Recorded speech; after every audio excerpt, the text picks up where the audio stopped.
Hey everyone, it's Tori and welcome back to my channel, or welcome if you're new. For today's video, I'm setting up my bullet journal for July 2022.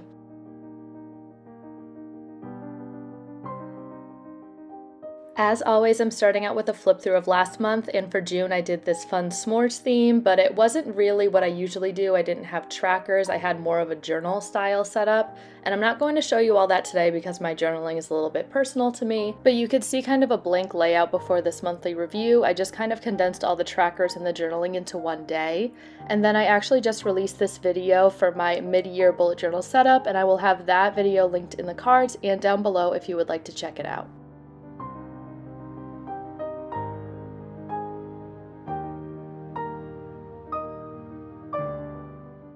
As always, the supplies I use in this video will be linked below. I used a couple acrylograph pens from my most recent Archer and Olive subscription box, some Tombow dual brush pens, and also a couple Crayola Super Tip markers. For my fine liners, of course, I used my Sakura Pigma Microns. I mainly used this one in 05, but I also pulled out my 03 a couple times, and let's just hop right into this theme. For my July theme, I decided to go with a blueberry pancakes theme, which it was actually a process coming up with what theme I wanted to do this month. I'll tell you a little story. So I originally wanted to do a Rocket Pops theme, like the red, white, and blue popsicles, but then I got this Archer and Olive subscription box, which I will have that video linked in the cards and down below if you want to check it out, and I got some really cool things inside of that box. I specifically really wanted to use some of the washi tape that I got in the box, as well as the acrylographs, which you will see mostly the dark blue, but I kind of bring in the light blue a little bit as well. So I immediately thought of blueberries when I saw those blues, right?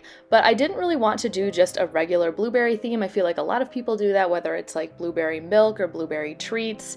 And I actually did a gnome challenge this past June. If you want to check out those videos, I have an entire playlist if you missed it. So I would spin a wheel every single day, and whatever theme it landed on, I had to turn that theme into a gnome. And I did have pancakes on there, but it did not get picked, and I was a little bit sad. So I used pancakes for this theme today. So my gnome basically has this lopsided hat of pancakes, which I think is absolutely adorable. Right now, I am working on the syrup beard. I really wanted to get syrup in there somewhere, and I thought the beard was a perfect place because I could make it look all drippy. I decided to also add this green, so I added like a few leaves around the theme as well because I really wanted to add in an extra element, not just blue and brown. And then I added blueberries all over the pancake hat, and also he's holding a blueberry right in the middle of his beard. I think this gnome is super, super cute, and I would love for you all to comment down below what you think this gnome's name should be. If you're new here, we do this every single month where my viewers get to comment down below on this video what they think this gnome's name should be based on the theme I give him, and then a couple days after this video is posted, I go into my community tab and then I set a poll with a couple of the names that I love and a couple of the names that I see pop up a lot in the comments,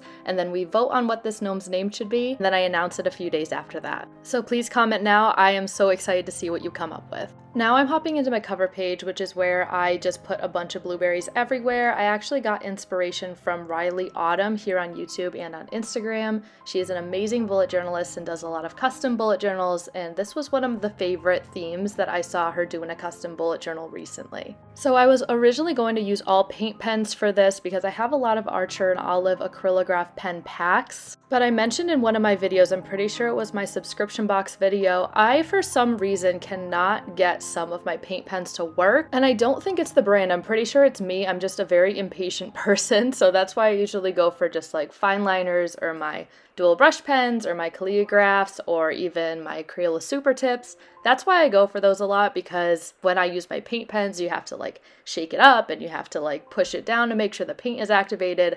I just simply am not patient enough to do that, so that's why I'm only using one paint pen in this setup and the rest are markers. That was actually a lie. I'm pretty sure this is the only page that I use my light acrylograph. You can kind of see it up at the top there, and I just used that for polka dots around the leaves and the blueberries. At first I was a little bit skeptical because I didn't know how the acrylographs were going to look with regular markers, because the acrylographs are paint and the markers are a little bit more streaky, but overall I think it turned out really cute.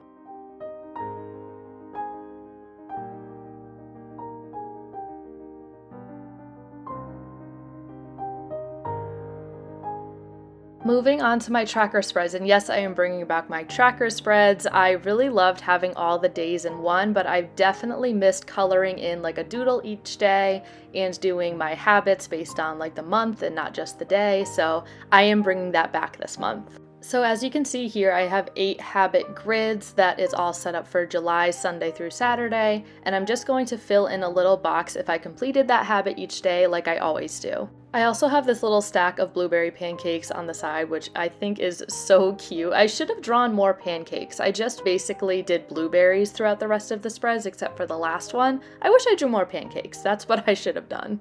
And for my habits this month, I'm tracking pretty much everything I always track, which is making my bed, taking a walk, washing my hair, being productive, flossing, reading, no snacks, and I also added cooking this month. I am a teacher who's currently on summer vacation, and one of the things I really wanted to do this summer was learn how to cook. I'm hopefully going to move out next year, fingers crossed, but I really need to learn how to cook before then. So my mom, who is amazing, and I know she watches my videos, shout out to her, she is going to help me learn how to cook this summer. So if you have some really easy but yummy recipes, please link them down below because I'm really curious. I would love to try them out. Moving on to my anxiety tracker, oh, hi Jenny. I gotta get this done, baby. Come here. Hi, do you want to say hi to all the viewers? Sorry, I'm filming downstairs today because my sister is upstairs painting a room and cleaning, so you might hear a little bit more interruptions throughout this video. But yeah, getting back to my anxiety spread, I just have 31 of these circles that I made with this circle stencil, which is seriously one of my favorite bullet journal supplies and will definitely be linked down below. And for those of you who are new here, I do an anxiety tracker as opposed to like a mood tracker, even though it's kind of set up the same way. And I just have this simple key down at the bottom to color in my anxiety based on how high it gets each day. So I have none, a little, a lot, and panic, which usually I write that down, but today I just did these little smiley faces down at the bottom. So the smiley face means none, the face means a little, the sad face is a lot, and the face at the end means panic.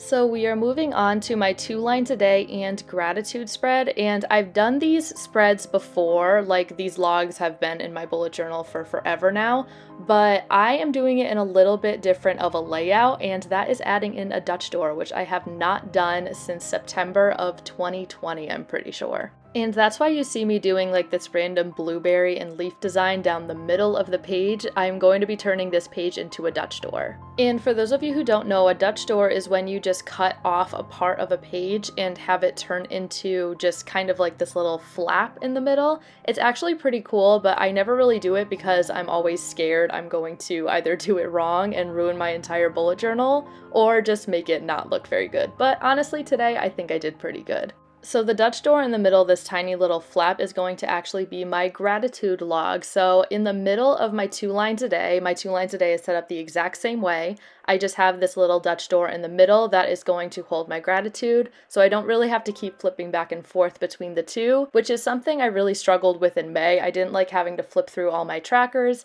so it's going to be really nice to at least have these 2 logs or trackers in the middle of each other. So when I was doing my 2 lines a day header, which is this faux lithography, I didn't even talk about my headers, so I'm just using my acrylograph to do my regular bouncy cursive, I guess you could say, and then on the downstrokes I'm just coloring it a little bit thicker, which is how I usually do my faux lithography. But when I was filling in those headers, I was flipping back and forth my little gratitude log, and I realized there wasn't a lot of decoration on the back of that, so if I had it flipped to the side like this for the second half of my month, you couldn't really see a lot of decoration, so that's why I added these leaves, and I'm going to be adding some blue dot grid paper as well. These little colorful dot grid swatch pages, I honestly have no idea what to call these. They're just these teeny tiny dot grid cards. I got them in my most recent Archer and Olive subscription box, and I thought it went really well because they are all the same colors as the acrylographs that I got in that box as well. So I'm just ripping up a little bit and putting it at the bottom along with some washi tape, and that is my gratitude log completed.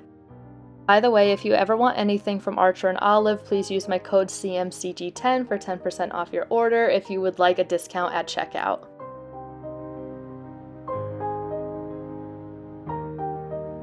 With that all done, I'm just finishing up the last parts of my 2 lines a day, which I'm just alternating some green and brown dots down the sides. And I'm going to be writing the numbers inside 1 through 31 so I can write 2 lines a little bit about each day of things that happen in July.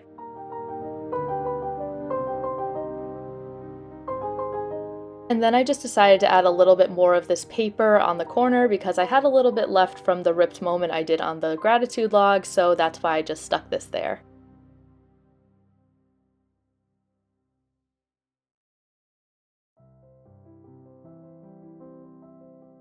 This is the last spread of my setup, which is my July monthly review, and I just wrote July in review at the top with some blueberries and some branches. I've been doing this page every single month since I started bullet journaling in early 2019, and I just love how it wraps everything up for me. So I just have a spot for my memories where I can write my best memory and some highlights of the month as long as a Polaroid that I print out from my Instax printer from my phone. I also have future at the bottom where I get to talk about everything I'm excited for and nervous about with the month coming. And then on the right side, I have my favorites, which is in categories like movie, TV shows, YouTube. I'm pretty sure I have like books, song, food, and even a miscellaneous part. And then my favorite part right at the bottom that I started this year, I redraw my gnome from my cover page, and then I write, "Hello, my name is," and that's where I'm going to put the name after we pick it in my community tab. Again, please do not forget to comment down below what you think this gnome's name should be. We're all going to vote on it. It's going to be a good time, and we only have about 5 more after this gnome. I'm not sure if I'm doing the gnomes next year. I would really love to, but I truly do miss doing just regular themes without my gnomes, but I do really love gnomes, so we'll just have to see.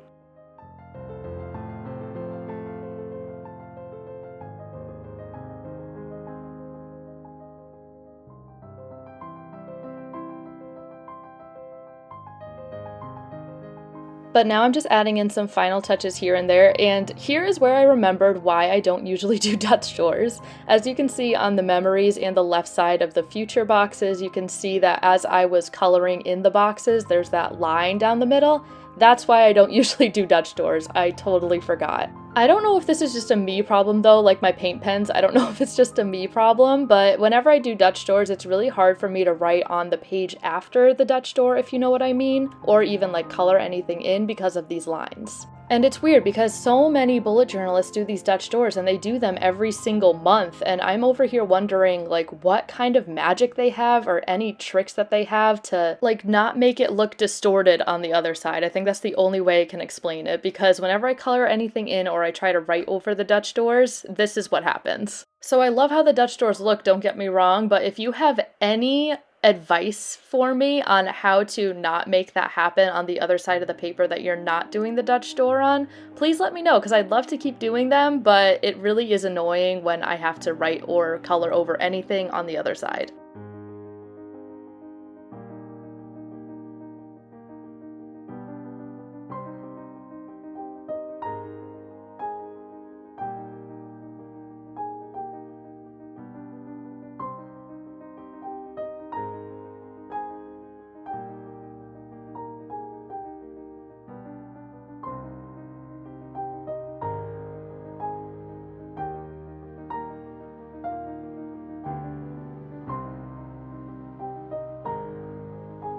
So before we enter the final flip through, I wanted to pop back over to a couple of my first spreads, like my trackers and my cover page, and I wanted to add in some more elements like some more blue paper and also some washi tape. I really want to try with the washi tape, guys. I usually don't put a whole lot of washi tape in my spreads, but so many people make it look good, and I really just want it to look good, so I tried using some of my Archer and Olive washi tape. That's that blue stripe one, and also this little like plant branch style washi tape. It's really cute. I just have never used it, and I'm really trying, guys. I'm really trying with the washi tape. And then I just removed the green one because I didn't really think it went with all the other washi tapes. It kind of did, but it just looked better without it, in my opinion.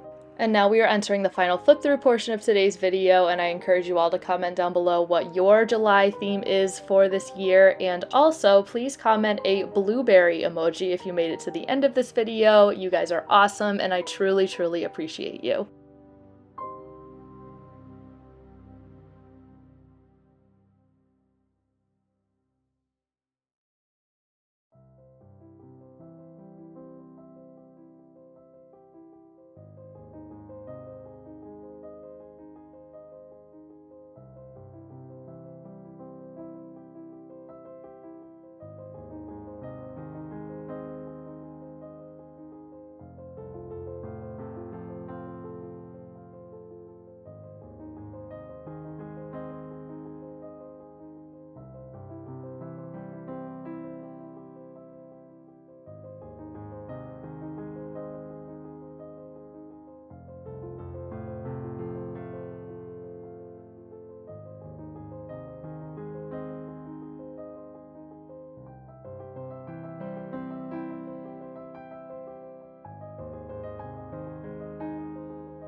I hope you all enjoyed this video. If you did, please give it a thumbs up and don't forget to subscribe while you're here. Also, don't forget to check out my bullet journal Instagram at Creative Minds Coffee Grinds, and also my bullet journal TikTok, which is at Creative Mind Coffee Grinds. That's without the S. Thank you so much for watching, and I will see you in the next one. Bye!